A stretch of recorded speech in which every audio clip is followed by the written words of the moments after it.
Welcome to All Things Policy, a daily podcast by the Takshashila Institution. We are a bunch of policy nerds based in Bengaluru, and we like bringing fresh perspectives to Indian affairs and Indian perspectives to global affairs. So grab a cup of coffee, sit back, and join us for today's chat. Hello and welcome to this episode of All Things Policy. I, Arindam Goswami, am your host for today. I'm a research analyst in the high-tech geopolitics program here at Takshashila, and my guest today is Srinivasan Iyengar, who is a research program manager at Microsoft Research India and was previously chief technology officer for the energy and resources industry team in Asia at Microsoft. He has developed considerable expertise in the energy sector, which is the topic of today's episode. Public conversation about energy and climate tends to default to a sense of unavoidable trade-offs, where every gain is assumed to carry an equal and offsetting loss. India's own record complicates that pessimism to some extent. Fly ash, once a disposal problem, piling up in ash ponds beside thermal plants, now moves into cement, bricks, and roads. Clean cooking gas has reached households that had never had a connection. None of these, however, was costless, and none was free of design flaws. But each shows that well-constructed policy can improve health, environment, and the economy at the same time. This episode uses the ethanol debate as an entry point to a wider question, which is that how India can keep designing pragmatic energy policy that treats electrification, biofuels, coal-bed methane, coal-to-methanol, green ammonia, and others as complements rather than rivals. The organizing idea ought to be not loyalty to any one fuel, but rigorous cost-benefit thinking anchored in scientific evidence, the country's resource endowment, the actual reality on ground, and its developmental priorities. And it's my pleasure to welcome Srinivasan Iyengar to discuss all of this. Welcome, Srinivasan. Great to have you here. Hey, nice to be part of this once again. Yeah. Wonderful. Let's start. Great. So, let's start with a broad, zoomed out sort of question, right? What makes a policy truly win-win, right? We often hear that every energy policy involves trade-offs. Yet India has also shown that good policy can create multiple benefits at once. What, in your view, distinguishes a genuine win-win policy from one that simply shifts the cost to someone else or to the future? Yeah, that's a great place to start, right? So whenever we talk about win-win, one thing that we should consider is who is going to win in that equation, right? So any policy, let alone just the energy policy, has to be holistic. It has to consider geopolitical reality of the day, local environmental concerns, various stakeholders, their incomes, like, for example, farmer income when it comes to biofuels, and stakeholder costs, maybe possibly how will it impact them, right? The second aspect, which is also very important, is the implementability, right? For example, any such policy, if it involves very heavy capital expense, that may be a non-starter, or it may require a large outlay of investments, right? The second thing would be attitude to change, something like biogas production, or rather than letting the parali burn in the fields, that requires attitude change. And more importantly, ultimately, it has to be a cost-benefit equation, right? And one example that you took of fly ash is a great example. So Indian coal, which is used for power generation, is very rich in ash, right? And of course, after usage of the coal in these thermal power plants, produced a lot of fly ash, right? Now, that was a waste which was literally thrown in ponds and just to fill up the mines, etc. But in India now, we use that waste product a lot better, right? Special grade of cements use this as a byproduct. Indian Railways has been very good in terms of transporting this at a low cost, because if the cost of transporting this is very high, then obviously the economics doesn't work out, right? In fact, just 2 days ago, there were innovations in how this fly ash can be transferred from a place where it's generated to the cement factories, right? And of course, this has been used in road construction and flyovers, and also brick construction, right? So that is in fact one very successful use case, I would say, of how an energy policy not just impacts energy, but it is all encompassing, right? It's about waste reduction and other factors as well. Right. To that extent, since ethanol is so much in the news right now, can we discuss about whether the ethanol debate is really about ethanol, right? The ethanol program, for example, has reduced oil imports and has created new markets for farmers. but it also has raised questions about food, water, land use, right? And even on the reduced oil imports, there could be discussions around whether, due to reduced mileage, etc., and all of those other problems, how much of an impact on the oil import bill does it really have, right? So all of this debate has multiple aspects, right? So does this debate to some extent also illustrate a broader lesson that the right answer often depends on which feedstock we use and other such context specific issues, rather than whether ethanol itself is good or bad? That's a great question, and let's start from the first principles. So there is a lot of talk about ethanol being bad for engines, etc. So let us start with the basics, right? So there are two factors that you need to consider when it comes to these biofuel alternatives, right? One is suitability in the use of these things in ICE engines, and second is the efficiency, right? So in gasoline engines or petrol engines, you consider for suitability, you look at the octane number. Higher octane number is better, and for diesel engine the number is cetane number, right? And in fact these two things measure very different things, right? Octane number essentially tells you a fuel should not be very quickly catch fire, because petrol engines have spark plug and the fuel should ignite only when the spark plug works, right? If it combusts at a different time, then it may lead to knocking, right? In diesel, it's opposite, right? In diesel engines, typically it works on compressing the gas so much that it automatically ignites. So you want, in that case, a fuel to ignite, right? So ethanol, which is used in petrol blends, it has a very good octane number, right? So suitability wise, it is in fact a very good match for it, right? But this is where the second dimension comes in, right? The efficiency. So the efficiency wise, we measure efficiency using the calorific value. And calorific value of ethane or ethanol is almost 40% lower than petrol, right? And that is why there is a debate on reduced fuel efficiency by blending ethanol, right? There is a secondary aspect to this, not just the cetane octane number and the calorific value. That is the fact that ethanol attracts water, so that can lead to some corrosive effect. May not be to the engine, but other parts of the fuel line, etc. Right? So those have to be considered, but hopefully, there are ways in which we can tackle that problem, because that's a smaller engineering challenge.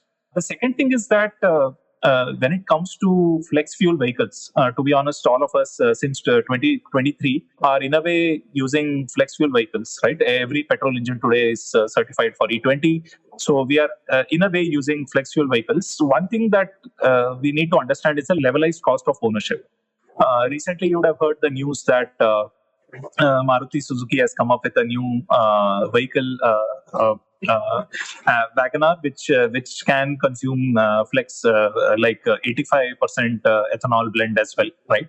But the cost of that particular car is almost a lakh more than the other normal petrol Wagoners, right? So for a user to shift from normal petrol vehicles, which are compatible to E20, to a higher blend, the actual cost of fuel has to offset that initial capital investment, right? So this is just the economics and the high-level context that I would like to set before answering any question, right? So even if the current, if you look at E85 fuel that is sold, the difference between the E20 and the E85 is the gap is not so much that it makes economic sense in terms of levelized cost of ownership. But this can be corrected very easily by the government, right? Now, the second question part of this is very important. It's not that ethanol itself is a problem, right? It's about where the raw materials are produced for ethanol, what raw materials are used, and how this is generated, right? So, for example, where it is produced, in sense, if we use sugarcane, for example, as one of the raw materials, and if it is grown in a place where it doesn't rely on groundwater irrigation, it relies on water that is readily available. In that case, it's not a bad idea at all, right? But there are large parts of the country which suffers from depleting groundwater reserves, and for that particular region, maybe growing sugarcane is not ideal, right? And of course, there are other kinds of feedstock that also can be used to generate ethanol, such as corn, where recently we have become a net importer, I guess, because of this biofuel thing. And also other kind of food grains can also be diverted to this production, right? Now, one important factor to consider out here is that, of course, there are differences in these raw materials, how ethanol is generated, but and different raw materials make sense in different contexts, right? So if it's a rotting food grain, then using it for ethanol generation is not a bad idea, even though the efficiency of that production might be low, right? One critical aspect out here is this food versus fuel debate, which many people talk about. But I would like to refine that to a discussion between carbohydrates and fats and proteins, right? India produces a lot of grain, which is high carbohydrates. Whereas if you look at our import bill, we import $100 billion of crude oil, but we also import $20 billion of cooking oil, right? So we don't produce a lot of oil seeds. At the same time, we don't produce a lot of protein like dals, soya beans, etc. Right. So even though we are self-sufficient in food and a lot of that produce can be converted into fuel, the alternate question that I would like to pose, and I don't claim to have done the cost-benefit analysis, but one can definitely consider that the land that is used for producing biofuel raw materials, can it be used to produce oil seeds and dals, which can give us the fats and the proteins alternately, right? And also, one final thing to consider is that India is one of the water-stressed countries, highest water-stressed countries in the world. So again, it's not that ethanol itself is bad. If it is produced in a place which uses drip irrigation, which uses water efficiently, or is at a place where you don't have to rely on groundwater to irrigate your fields, then it's not a bad idea at all, right? And in fact, just a couple of days ago, there was a very good podcast from Professor Ashok Gulati, who spoke about all these factors, right? So ethanol in itself is not a bad idea. I think that's a wrong thing to debate. It's the question is about more of how to shift a lot of carbohydrates that we produce into fats and proteins, which can also make us more resilient to price shocks from the external world. Right. Just wanted to stay for some more time on this ethanol question because the government has cited roughly 1.36 lakh crore in foreign exchange savings and close to 700 lakh tons of avoided carbon dioxide, and so such numbers are floating around, right? But set against this, the CEW has also noted that India has turned into a net maize importer, right? Also, about 52 lakh tons of food corporation rice was diverted to ethanol in one supply year, and as you noted, grain-based ethanol uses in the order of 8 to 12 liters of water per liter produced, etc., etc. Right? So that water aspect is there. Also, while in 2019, the Directorate General of Foreign Trade, biofuel imports from free to restricted, right? So as in ethanol may now be imported only for non-fuel purposes on an actual user license, and none of that may enter the blending program, right? But yet India stayed a net ethanol importer throughout 2025, and 92% of that was from the US, right?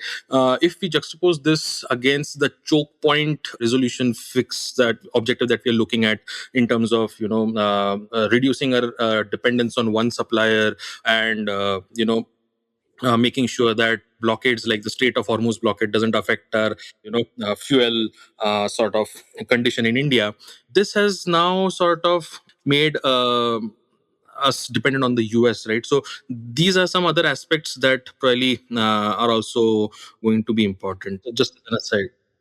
Right, absolutely right. So, as I said, we cannot just look at energy policy in isolation, right? So, the food policy of the country, all these are intertwined in a very intricate manner, right? So, similar to just importing corn, etc. As I said, we also import a lot of seed oils, right? So, if we believe that any kind of import, I'm not suggesting that we should not trade, obviously, but any kind of import of core raw materials is in this world seems to be not a good idea, right? So I'm very sure the policymakers are looking at all these factors, but definitely increasing reliance on external world, which is highly uncertain, is something we have to be resilient against. Right. Okay. Now, like moving to the next question that I had was about whether we are overlooking the biggest circular economy opportunity, right? So, converting used cooking oil into biodiesel seems like a classic win-win opportunity, right? It improves public health, manages waste, produces fuel, right? So, why has this opportunity not scaled in India? And what are some policy changes that we should look at to unlock this? Yeah, correct. So, I mean, that's a great question, and for two reasons. First of all, if you think about it, it's very difficult to replace diesel as a fuel, right? For example, most of the gasoline vehicles in the country are mostly two-wheelers and passenger vehicles that we mostly use inside the city, right? And for that, electric vehicles are a very good replacement, right? But something like diesel, which is used as a fuel for our trucks in farms, farm equipment, operations, etc., it's indispensable, right? So finding an alternate for diesel is actually in a way a lot more important, right? And use of used cooking oil has several benefits, right? So many years ago, there used to be constant news in our newspapers, like how in China they use gutter oil, which is essentially used cooking oil, slightly filtered and reused for cooking, right? Which is very harmful for everyone, right? And there are news even in India where the same things are happening, like nefarious people are using the old cooking oil and reselling it, right? Now, we have to provide incentives to collect this used cooking oil. So imagine a city like Bangalore, which has so many eateries. Can we build a public distribution network of collecting this used cooking oil from restaurants? Can we have a separate place in apartment complexes where people can submit their used cooking oil there? And this collection network can run alongside our garbage collection network.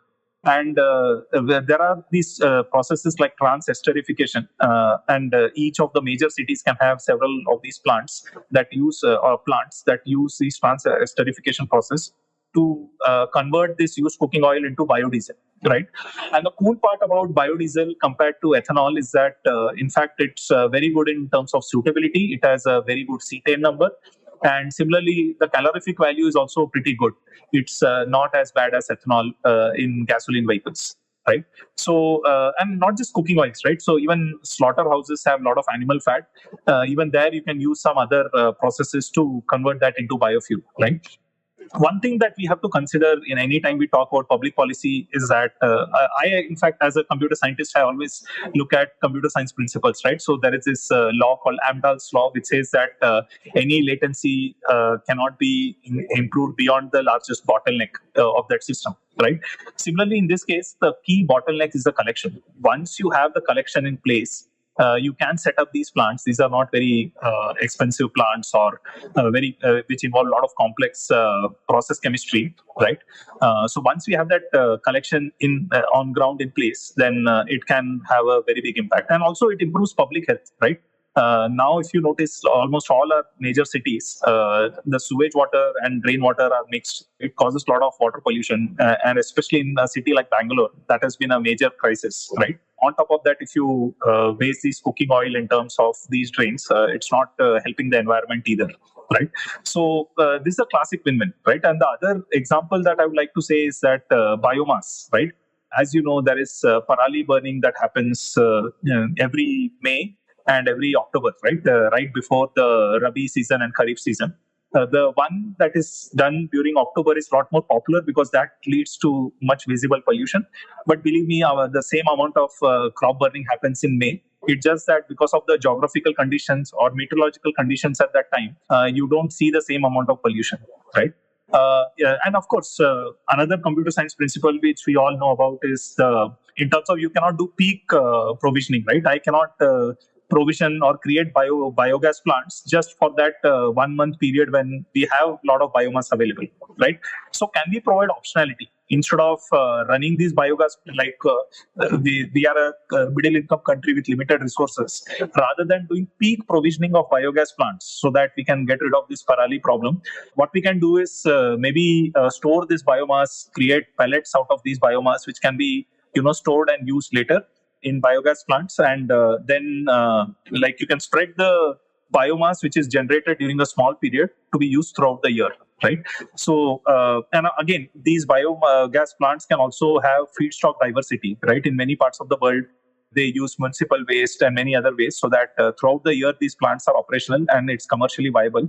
And few months in a year when these the biomass is available, essentially the agricultural residue is available, those can be used in those months to avoid burning, right? Right. This seems like a very low-hanging fruit, right? I mean, but as you correctly mentioned, I guess the bottleneck is on the collection part, and that's something on which the governmental machinery sort of fails. Maybe having private involvement there could be one such solution that we could look at, because Yeah, that's very important part of the process, right? and absolutely right. So China has done this, right? So as I said, I started off saying that gutter oil became a very big problem in China, and they enforced laws saying that you cannot just dispose of this oil on the ground, right? And we cannot always take the example of China because that country is very different. Our country is very different. But in many European countries as well, restaurants are banned from just disposing of the oil in their normal sewage system, right? So there is a collection system which is there in many countries. So it's not like we will be the first one doing it, right? We can adopt the best practices from all over the world and make it operational out here. And as you said, bringing in private efficiency can help in this regard, right? There can be competition, and these plants need not be very massive in scale. And they can be closer to cities, right? As at least for the cooking oil purpose. And I'm not saying that every used cooking oil all over the country can be collected because some people live in villages, so the collection may not make economic sense. But specifically dense cities, those are ideal places where these transesterification plants can be set up. Right. Now, I want to move to the question about electrification and liquid fuels, right? So, how should India think about it? Because as electric vehicles become more common, how should India balance investments in electrification with investments in fuels like ethanol, right? Can these complement each other, or is there a risk of over investing in one just as the other begins to, sort of dominate? Correct. So I would expand the investment. So the electric vehicle investment is not just in batteries; it also we have to improve the electric grid for that matter, right? So the investment is everywhere, not just in terms of battery technology. We have to look at the end-to-end investment cycle, like you mentioned. Right? And to be honest, in India, it's very hard to over-invest in the electricity sector. We are going from a lower middle income country to an upper middle income country, and this is where the electricity generation or the demand increases in a hockey stick manner, right? So it's literally very hard to over invest in electricity because the demand itself is growing every year so rapidly that we have to upgrade our electric grids to match that. On top of that, we are a hot weather country, so the AC ownership is also going to add burden in the electric grid. On top of that, there are new kinds of electrical loads like electric vehicles, data centers, etc. Right. So, and I don't think these need to be competing with each other. Right.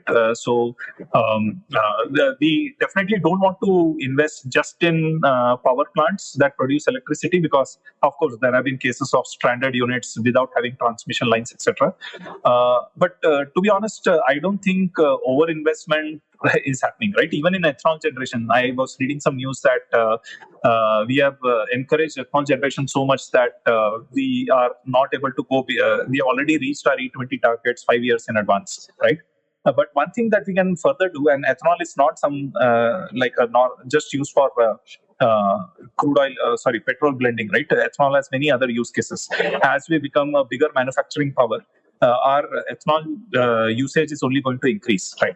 The other thing, what I would recommend is that, probably government can do is that the same ethanol plants, sugar factories that are generating this ethanol, we can incentivize them to generate methane as well. So what happens is that once the sugarcane you extract the juice and you use that to produce ethanol, the bagasse that is left out is a dry waste, right? And that can be used to generate methane, right? And methane is something which is like a synthetic gas or it's a natural gas, right? So that has many other uses, right? So if we are already investing in these ethanol plants, can we again incentivize them to, rather than burning off this bagasse for some process, it can be used to generate methane, which is a very useful gas. Right. So, does methanol also deserve more attention? Most discussions focus on electric vehicles and hydrogen, while methanol receives relatively little attention. Given India's resource base, where could methanol make the greatest contribution, and where should we avoid using it? Correct. So, methanol using directly as a fuel is not a great idea, to be honest, because it has low calorific value. It is more hygroscopic than ethanol, so that it attracts more water essentially. It's more corrosive than ethanol. But methanol in general is a much more versatile, I would say, feedstock than ethanol, right? There are lots of chemical processes that use methanol as a feedstock. So if we really dream of becoming an industrial power, then methanol is something which we cannot. We have to generate in large quantities, right? But how methanol is used is in two ways, right? One is we discussed used cooking oil, right? So to generate biodiesel from used cooking oil, methanol is also used in that process. So methanol is an important chemical, even from a fuel perspective. The second thing is that you would have heard a lot about green hydrogen and linkages with our fertilizers also, right? So for example, in all these processes, methanol becomes like a storage system, right? So storing hydrogen is very hard. It cannot be compressed a lot. It requires very low temperatures to become a liquid. So what can be done is that hydrogen can be converted to methanol, and methanol being a liquid can be stored for a long duration, right? So it has good integration with renewables also, right? Whenever there is excess renewable generation, you can use electrolysis to generate hydrogen, and that hydrogen, rather than storing it, and if you don't have immediate use for it, it can be used to convert into methanol, and methanol then can be used that can be transported to different parts, and through steam reformation, etc., it can be converted to hydrogen as well, right?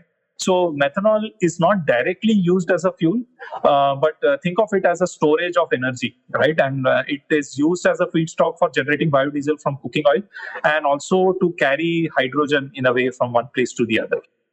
Also, is there some the coal to methanol thing? Does it generally genuinely earn its place in the energy mix? Because Niti Aayog's methanol economy program leans on this resource, right? High ash Indian coal, right? And with an indigenous bale gasifier, etc., right?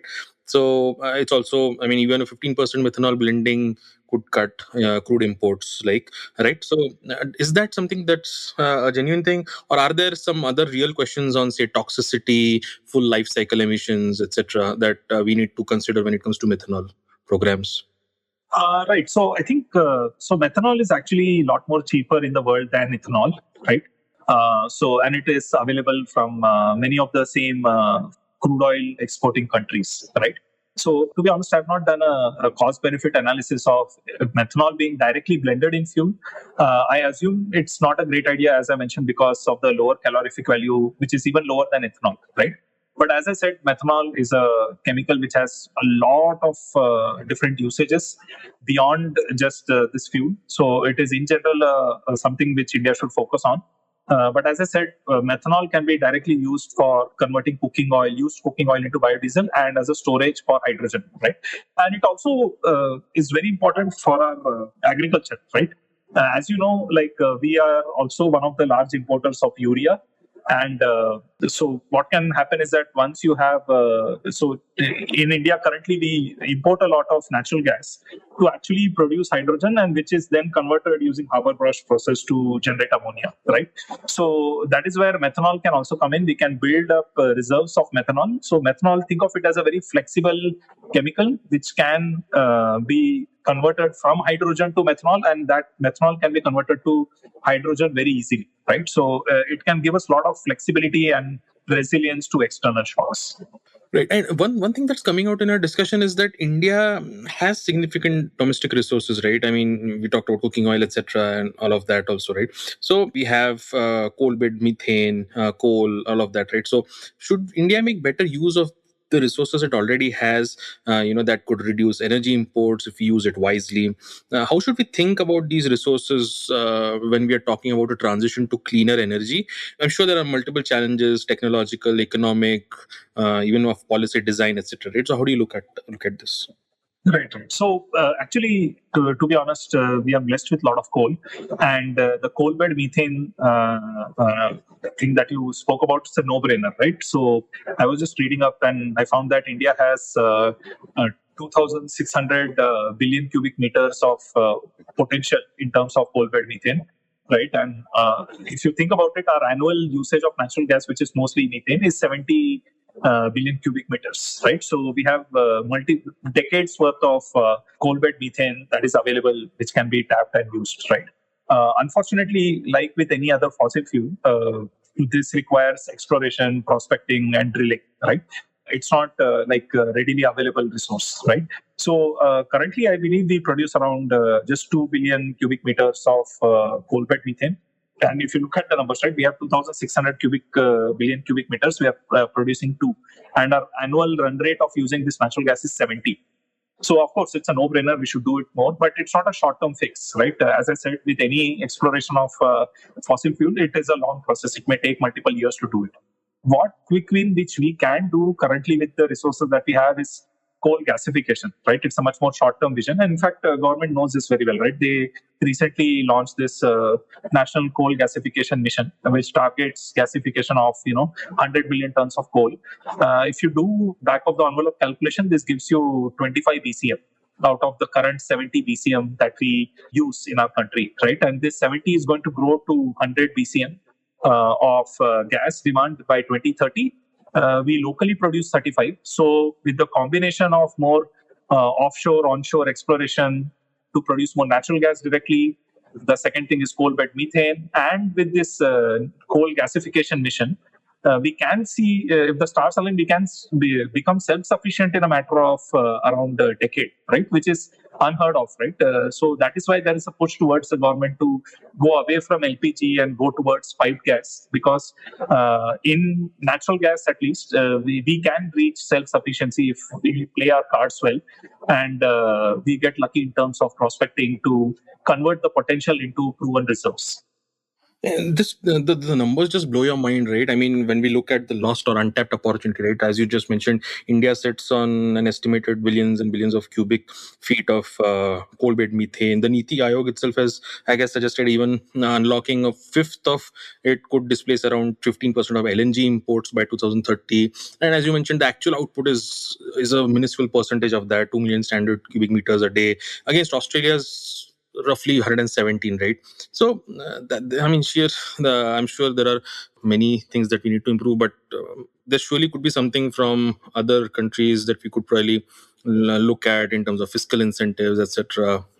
Even the auction process. I'm not sure. Are there any specific policy instruments that you think could help here? Yeah, so like with any resource extraction, right, land acquisition, etc., is a major challenge. But as I said, it can be a multi-pronged strategy, right? You can rely on exploring and exploiting existing natural gas wells. You can drill new wells for getting natural gas. Then you can do coal bed methane. Again, we need to make sure that we can bring many of this untapped potential online.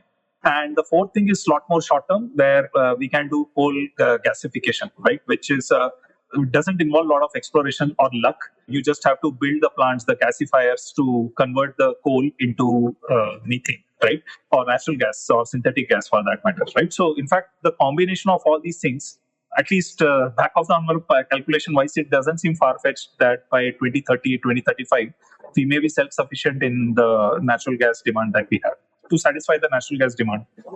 Right. This brings to a very important question, right? All of this.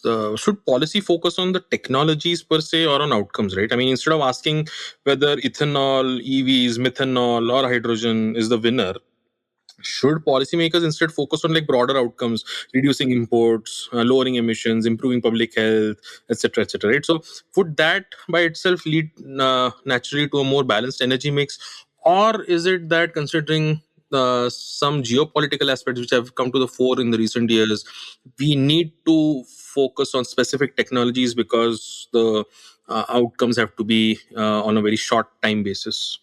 Yeah, but to be honest, today's challenges are that we are not able to get oil or crude oil from the Strait of Hormuz. Tomorrow, there could be some other challenge, right? So rather than just focusing on today's problems, I think we should bet on multiple horses, right? So, for example, I'll just give you some numbers, right? So I think we import around 1/4 of our urea from outside, and also the urea that we generate in our country, we generate from natural gas. So it makes a lot of sense to invest in green hydrogen, and other ways of generating hydrogen, like I mentioned, right, using electrolysis and all, right? Because hydrogen itself can be a fuel. It can be mixed with to generate. It can lead to generation of methanol, and then you can transport it somewhere else to again generate hydrogen. Hydrogen itself is used to generate ammonia by Haber-Bosch process, and then that is converted to urea ultimately, right? So as a large economy, right, we need to be resilient against many things, right? Small countries do not have that option. They cannot get economies of scale by having such optionality. Whereas India, with its sheer financial muscle in terms of the size of the economy and the local market that we have, we should have a multi-pronged strategy, right? So optionality is a key word, right? So if you could, one can never predict the future. Least of especially it's very hard to do these kind of analysis, but definitely having optionality helps, right? And to be honest, we should always ensure that there are market forces involved, right? I understand that we should have a minimum level of resilience against geopolitical risks, but today, for example, minor supports are okay. For example, electric vehicles today, the GST that is applied is just 5% compared to 28% for larger vehicles, right? That kind of support is good, right? Because otherwise, if there is cheap imported EVs available, our industry will be hollowed out, which has happened in many Southeast Asian countries, right? China's EVs have literally eaten up the passenger vehicle manufacturing setup in many of the Southeast Asian countries, right? So we are playing our cards well. But having said that, wherever possible, rely on market forces to adjust for which fuel source are important, have optionality, and have minimum level of resilience against geopolitical risks. Right. Now, it seems that India has had a lot of missteps in when it comes to its energy policies. There's resources, but probably we are not implementing. But I don't want to have all just doomsday talk here, right? Are there any policy successes that India can learn from its own policy successes, right? I guess India has shown in several areas that well-designed policies can simultaneously improve economic outcomes, public health, environmental performance, etc. Right. So, uh, what are such policy successes? What common principles do these share? And can we apply some of these to the next generation of energy policies? Right, right. So actually, we should not be bogged down by this doomerism, right? So just if you look at Ujjwala scheme, right? We were able to. So just to give some numbers, right?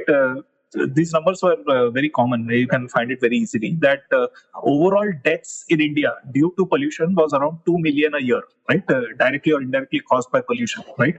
And of that 2 million, 1 million was because of indoor pollution, not the external pollution, right? Indoor pollution due to burning wood instead of cleaner fuel sources inside the house, right? Just this one scheme has literally avoided several tens of thousands of deaths. Not to mention the overall improvement in the quality of life, right? So people who use these kind of low quality fuels for burning, that leads to several diseases like COPD, etc. It's not fun to live with, like asthma, etc. So the quality of life and the overall deaths improve. That itself makes it a good policy, right? Now, of course, nobody anticipated the West Asian crisis, and we were living ship to ship, right, when it comes to LPG supplies. But we should encourage more like piped natural gas, which is easier to deploy in a city where you can install these small pipes in a dense network. Whereas in villages, you can still continue to have cylinders, right? So, and government is doing that. So, I don't think this is a bad policy, right? Even though hindsight, you would have thought that this scheme has increased the LPG reliance that we have as a country. But we can shift this, right? The cities can shift to much more piped natural gas, and villages can continue to have this LPG. So this is one of the massive successes of India, right? In a matter of very short, small amount of years, we are able to reduce deaths caused by indoor pollution drastically.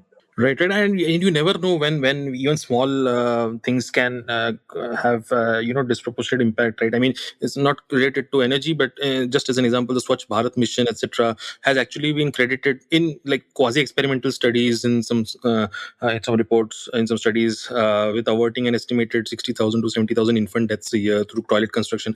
I'm sure there must be caveats and all of that, but I'm sure there are such examples of even small things, having disproportionate impact.